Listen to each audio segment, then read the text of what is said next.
1993 was a year full of very unusual experiences for Ron. These events actually began in December of 1992 when Ron had a chance encounter with someone who knew the family of the man who had worked with Ron from 1979 until 1982 on his excavation in the Garden Tomb looking for the Ark of the Covenant. This young man's name is Jamal. He is an Arab who Ron thought a great deal of. He was the small young man who helped Ron crawl through the small spaces they found in the honeycomb of tunnels within Mount Moriah. He was the young man who in January of 1982 went into the chamber where Ron later found the Ark of the Covenant and came scrambling back out, breathless, saying, "What's in there? What's in there? I'm not going back in there." He then left the tunnels and never went back in. Ron told the story of Jamal, begging him to come to his home in Hebron to help the family learn the cause of a strange set of events that had been plaguing the family for quite a while. But Ron resisted taking the time off from digging to go. Finally, Ron said a prayer one day and asked if he was supposed to go that it would rain. And when the next day came and it rained, Jamal convinced him to go. So Jamal told Ron that at their family home they kept seeing fire on the land behind their house. When they would go to see what was burning, they found nothing. No scorched wood, no charred land, simply nothing. And they were afraid. So Ron went with Jamal, met the whole family, and went with them to the place they had seen the fire. To Ron's dismay, there was nothing there to see. As he looked at the land being used as a vineyard, he saw a bare patch of limestone extending above ground. Ron picked up a large rock and threw it down on the limestone, and to everyone's surprise, it made a sound like a drum, a hollow sound as if there was an empty space within the rock. When Ron asked him if there was a cave on the land, they didn't really know of one, but then they showed him an entrance into a rocky area which was too small to enter. They were using it as a garbage pit. Curiously, just like the area where he was excavating in the Garden Tomb had been their trash pit. And that was the end of it. But then, in December of 1992, Ron learned that the family was still at the same home on the same land, and he went to visit them, cautiously wondering if they would remember him, or more importantly, if they would be welcoming or angry that he came. When he arrived, they welcomed him with open arms, and it was here that Ron learned that Jamal no longer lived in Hebron. He had gone to Jordan back in the 1980s and just happened to be there when it was mandated that Palestinians who were out of the country at that time were no longer allowed back into the country of Israel. I don't know the details, except that it appears that he had lost his citizenship. Miraculously, in April of 1993, we were on the road from Jerusalem to Hebron. This was a dangerous journey in 1993. Back then, there was tension in the air. We had to rent 2 vehicles in Israel, one from an Israeli company for places in Israel, and one from an Arab company for places in the Palestinian area. Otherwise, our car would be stoned if we drove the Israeli car in Palestinian territory. We kept the recognizable Arab headdress in the front window of the car, as we were told this was a signal for the Palestinians not to stone the car.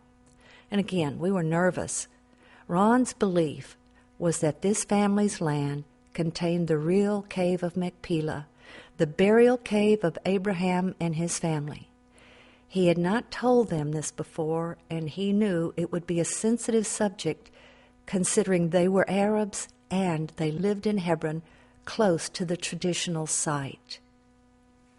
The story is a long one, and in this part 1, we will cover the family's history with this piece of land. I cannot show any faces, and I will protect their identities. They are a wonderful family and treated us just as Abraham would have treated any strangers who came to his home. We stayed in one of their homes, and they fed us the finest food they could make. Their land was a large flat plain on top of a hill in Hebron. They had vineyards and farmed the land. As we sat on top one night, they told us how they were able to sit up there and watch the Scud missiles during the Gulf War. I strangely felt safe here, and Ron did too, I could tell. The place where they had seen a fire burning back in the 1970s was up here. By now, Ron had told him of his suspicions, and they spoke up that they did not believe the traditional site of the Cave of Machpelah was the real one either, and they were clearly excited at the prospect that their land may contain the authentic one. One brother and their mother spoke on camera about the things they had seen in years past. Let's talk about her. Okay, go ahead. She is 76 years. She has 12 children. Now they are men and women. And I am the youngest. I have 2 children. And she has a grandchildren. So... Okay, and she is the person that saw the light? She saw the light in our land, goes and come. And the chicken? And the chicken, she didn't saw them. The person who saw them, my sister. Your sister saw that? Yeah. Okay. Now, your brother just recently saw a man in white. He saw a man wearing white about 6 years old, 6 years ago. And this man goes in this cave, very big. Uh-huh. And my brother was feared about that. So he didn't notice what is this man. And he disappeared when he becomes or start to enter the cave. And my other brother hears some voices from this cave. You know that, I think. Jamal told me these things back in 1979, and I came and hit the ground, and the ground was hollow. And so anyway, this is a special place to God, I'm sure. Many things happens here, but we can't explain that, or we can't understand that, because sometimes when you see anything by accident or something you don't know, you will fear and don't notice it exactly. Right, you don't get a good look at it because you're afraid. But this happens, and our hair comes up. Yes. That's the point. Yeah, the goosebumps we call it in America. Yeah, maybe, I don't know what you call it. Yep, that's what we call it. And our father told us that he saw like these things, many times. Mm-hmm. Now, the big bones that your mother told you about, did any of them come from this cave, or do you know? I will ask her, I don't know. Okay, please.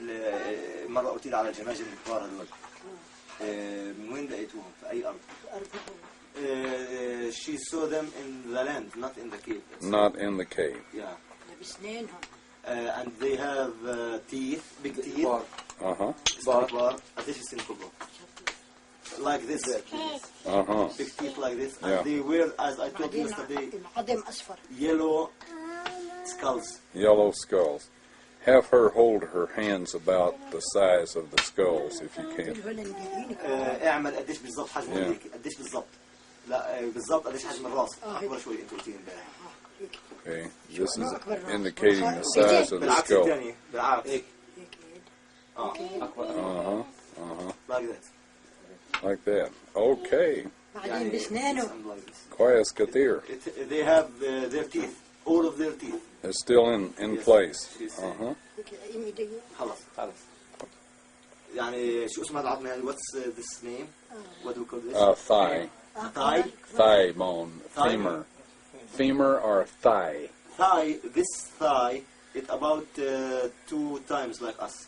Oh, العصبي okay. هادي العصبي أطول من نص الوي هادي البنت كبار من الرشد كبار. Okay, so all the bones were much longer than ours. Yeah. Very big. Bone that was 2 times long. Yeah. لا No. Italy. She said that قديش ما يمكن تبي جبتك. about 25 years ago they bury about 10 skulls in a special cave there. Mm. Yeah, she remembered that. And my father told me before he died that while they were digging the land to plant it, they found 3 persons who were buried very long, about 3 meters. Okay. And they buried them another time because they thought that in our religion it's not allowed to get persons up, just bury them. Yes, I understand. Yeah, and I remember this very much. Okay. And he didn't tell to anybody else. He told me that. Okay. So I don't know. Maybe we can find this, yes? Yeah. Okay. I think if we give it a little of time, we will find. Okay. We will find them because my mother knows some places where they are hot. Okay. Yeah. Good. Needless to say, we were fascinated to hear about these things, especially about the man dressed in white that had been seen years earlier. In order to farm their land, they had to plow, and in the process, they had discovered that their land was full of graves. Their mother had seen some giant bones and skulls, which she described to us. It became obvious that some of these graves were Canaanite. But the bottom line was that this small plain atop this hill in Hebron was a very popular burial location through a very long period of time. But why? Was it because from an early point in history they knew it had been the burial site of Abraham?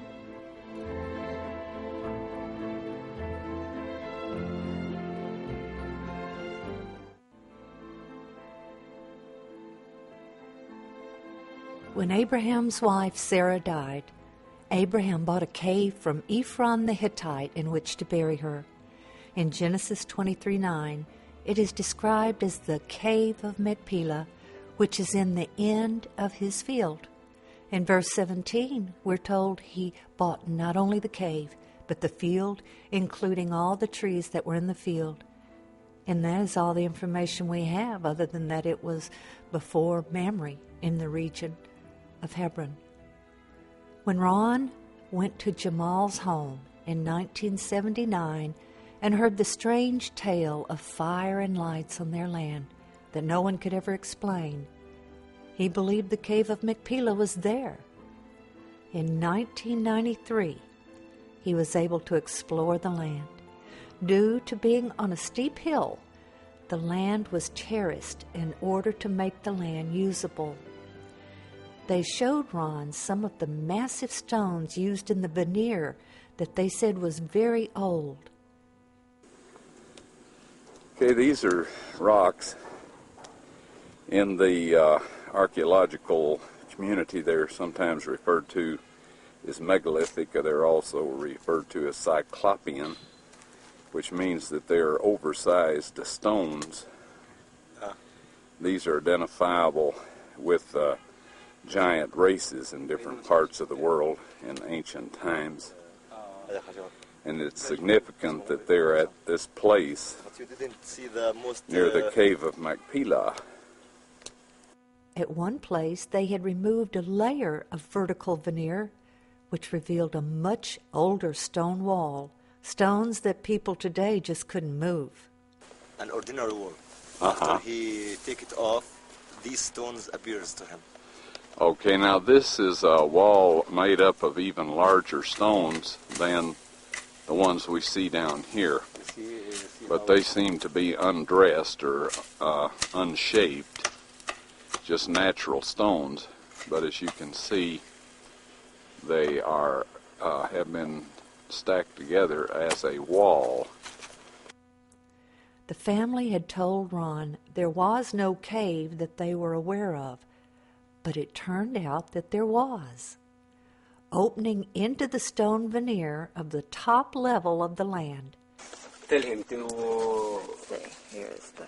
be strong. Yes. Big This strong. A big. Oh, yeah. A big strong this. Uh-huh. Yeah. Okay. This. Something. Oh, This. yeah. This a land. Strong land. Yeah. Good. Okay. Welcome. Here we go. Okay. Oh, boy. We're going down into the cave. Look. Now, another thing that tells us that this is a burial chamber is the doorway.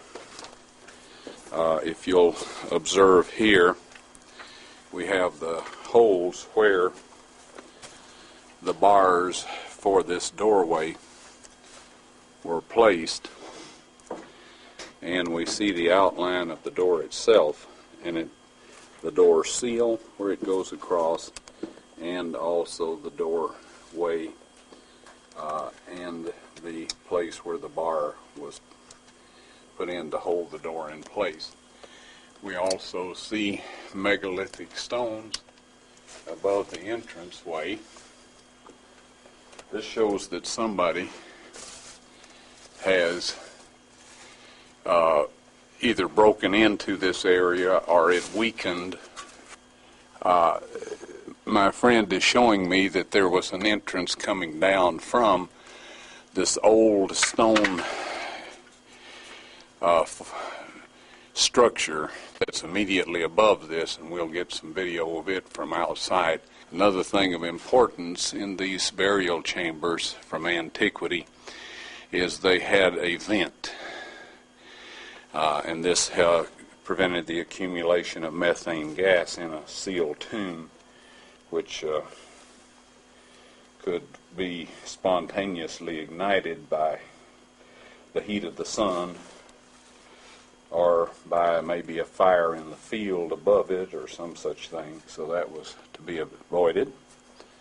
So from up at this point, we will scan the area. And again, we have a crypt here that is a very large, very old crypt. We have this area here, which would probably, at the very least, be a place where they could put their spices and that sort of thing for doing the preparation of the body for burial.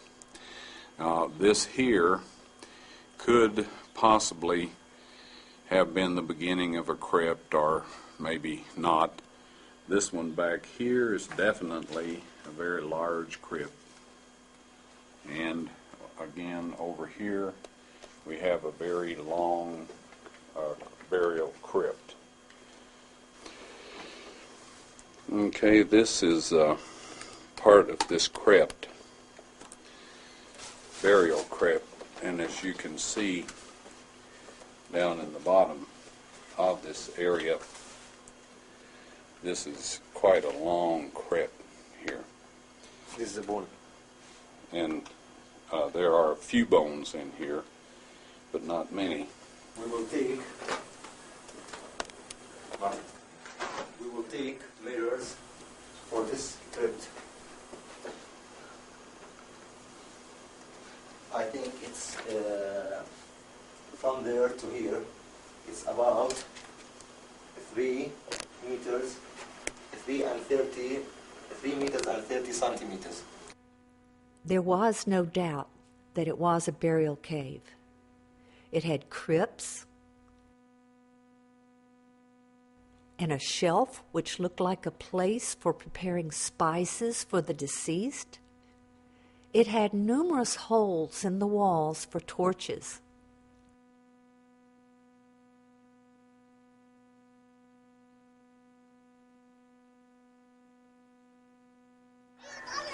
Okay, looking around. There looks like the entrance to the cave. And there's the house. So, now I must go over the barbed wire. Here's the entrance. You can see this comes out here.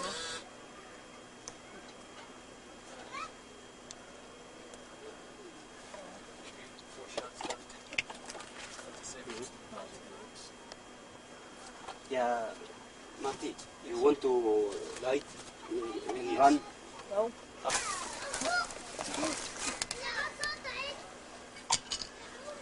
Okay, that's directly south right there. Yeah, well, let's see. That's south. Here we can see these fences coming around. Here's that pavement, and now we're going to go up.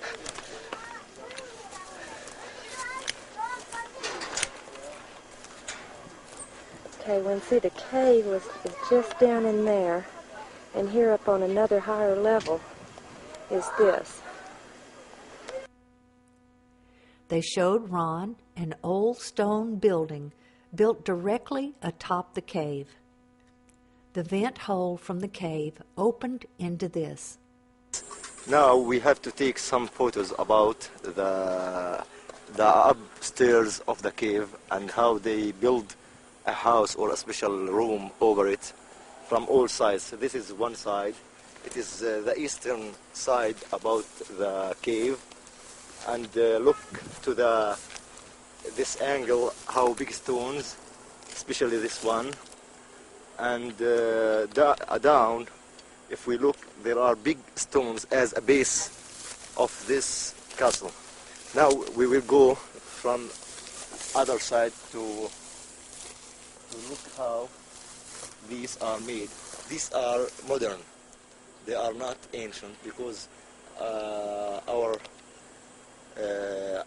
fathers make them when they live in this land. All of these little fences here. Yes, right? little fences are modern. Okay. And you can, when you see how the ancient and the modern are made, see the difference between them. I see.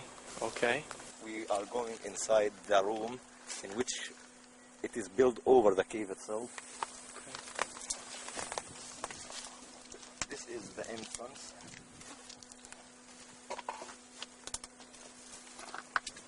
And this is the room coming. This is the room. Our fathers lived in this room in summer time to make grapes and to pick it off. Look how they put their clothes in and sleep there.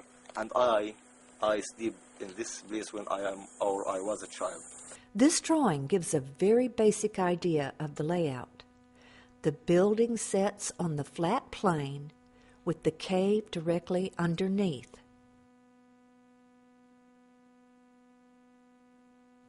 There appears to have been steps from the upper level down to the cave entrance, although the rocks are in a great state of disarray.